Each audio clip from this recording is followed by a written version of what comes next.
ಯಾವ ರೀತಿ ಅದನ್ನ ಅಂತ ಹೇಳ್ತೀನಿ. ದೀಪ ಕುಂಡಿಸ್ತೀನಿ ಸ್ವಲ್ಪ ಅಷ್ಟೇ. ಬಹಳ ಸಮಯ ಹಿಡಿತಿದ್ದು ನೀಟಾಗಿ ಏನಪ್ಪ ತ್ರಿಶೂಲ ಕುಂಡಿಸಿದ್ರೆ ಯಾವ ತರ ನೋಡಿ ತ್ರಿಶೂಲ ಮಾಡೋದು ಹೇಳ್ತೀನಿ ನೋಡ್ರಿ.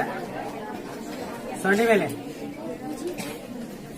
ಇನ್ನ ತಳ್ಳಗೆ ಈ ತರ ತೋರಿದ ಇದನ್ನ ಇರೋ ದಾರದ ಆಕಾರದಲ್ಲಿ ತೋರಿದನ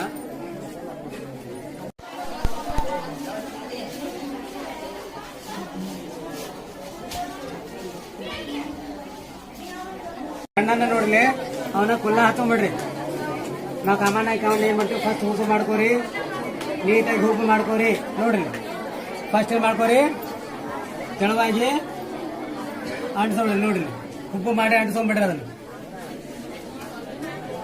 ಅದ ಮಾಡ್ಬೇಡ್ರಿ, ಪ್ರತ್ಯೇಕ ಮಾಡ್ಕೊಂಡು ಅಂಟಿಸ್ಕೋರಿ.